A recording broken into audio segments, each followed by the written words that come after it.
2020 vision is not always the best vision.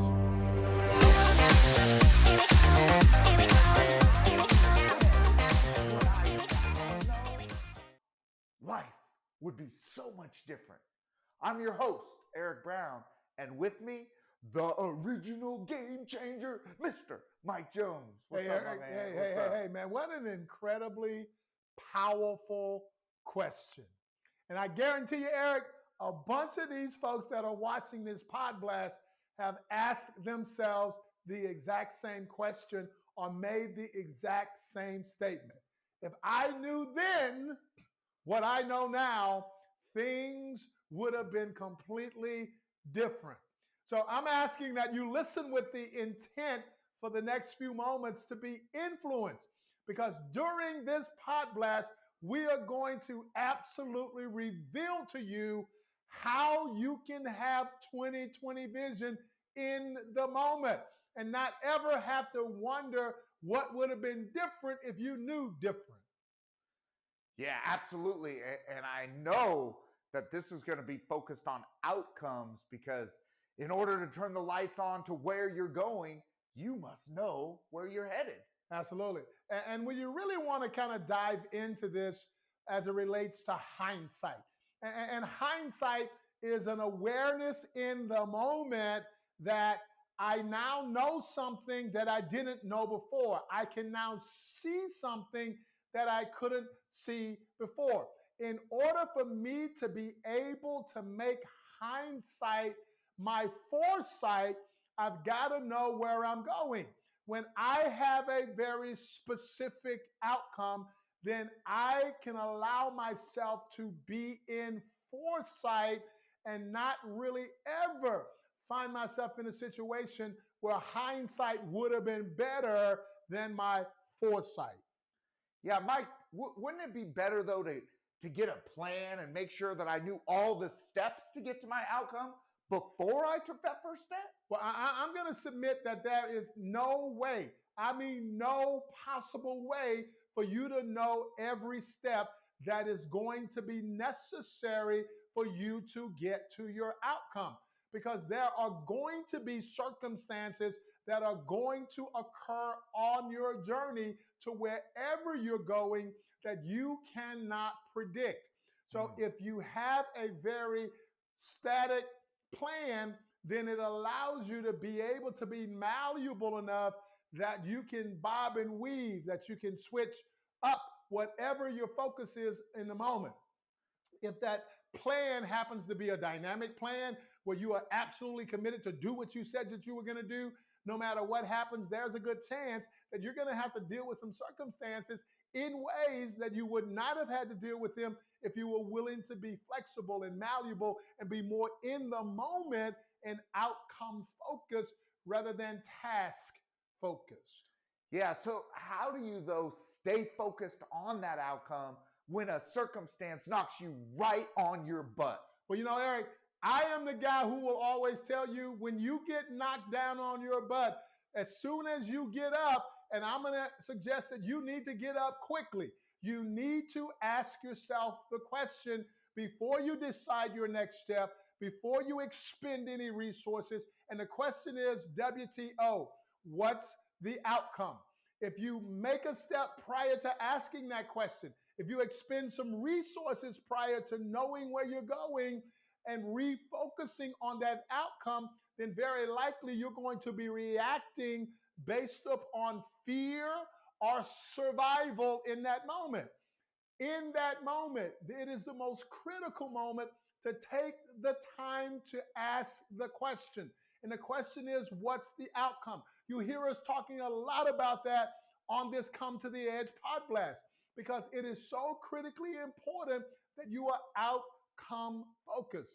If you are playing this game from your rearview mirror, if you are playing it from your feelings, if you're playing it from your expectations, then you're absolutely going to be in a situation where hindsight is going to be the way that you're playing the game, where you're going to say, if I knew then what I know now, I would have made a different decision.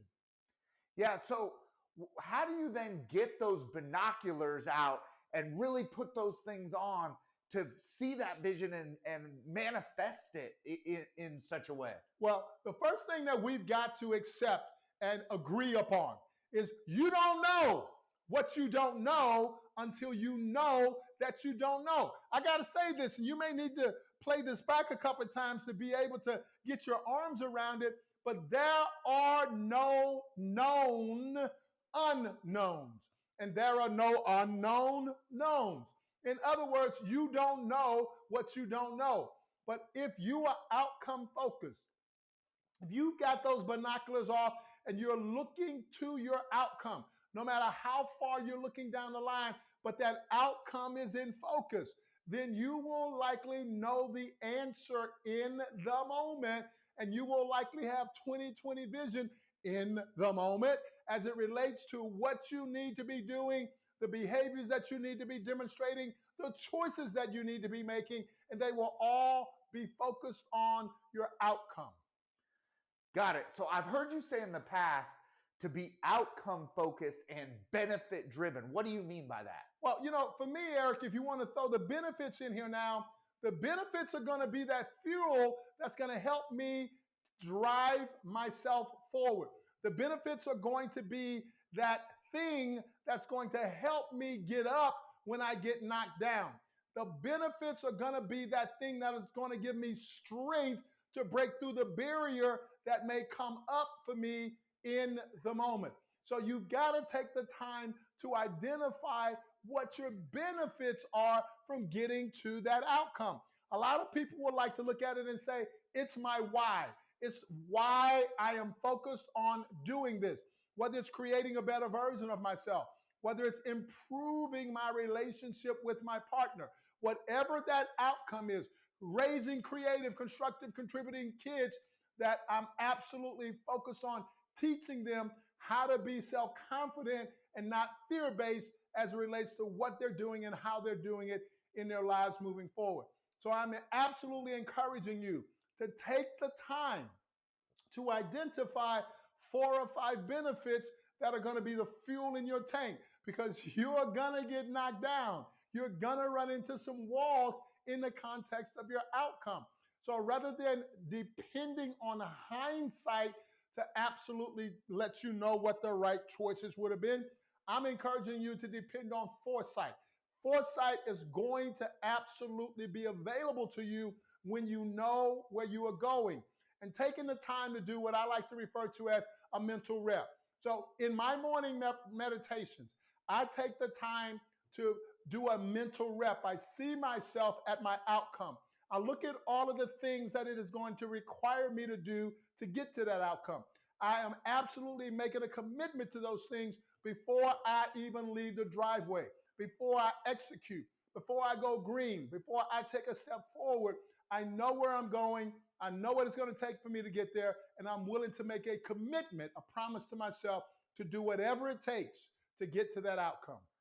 So in order to get something that you've never had, you must be willing to do something that you have never done. That's going to be true for all of us, Eric. Absolutely great point. Whatever it is that is necessary for you in this moment of foresight to move you forward, there is a chance, as Eric is saying, that it may be out of your comfort zone. It may be something that you've never done before. But in order to get something that you've never had, you're going to have to be willing to do something that you've never done. What is that for you? Be more kind, be more bold, demonstrate more self-confidence, demonstrate more empathy. Every last one of us is going to need to enter into the realm of vulnerability in order to produce the things that we've never produced before. The things that are comfortable for us will be comfortable for us. But when it comes time to step into that zone of vulnerability, in our uncomfortable zone, I am going to encourage you to have the courage to do so that you can have foresight moving forward. Wow. So from the mouth of babes, you have a specific outcome. You're focused on it and continuing to take the steps. You now have the fuel that will fuel you, which is your benefits. Smoking hot shit, Mr. Jones. Absolutely. Appreciate that, man. And I really want y'all to understand in this present moment is that you should never, ever have to say, if you track with this, you should never have to say, because I'm telling you, I get that this is some smoking hot shit, baby. It is. You will never have to say, man, if I knew then what I know now, my choices would have been different. Yeah, so creating a better version of yourself, getting out of that comfort zone where your palms are sweaty is what it's all about. Absolutely. And as those palms are sweating and you're getting out of that comfort zone, it means that you're out there on the edge, baby. And if you're not living your life out on the edge, you know this. You're taking up far too much room. Here we go now. Here we go now.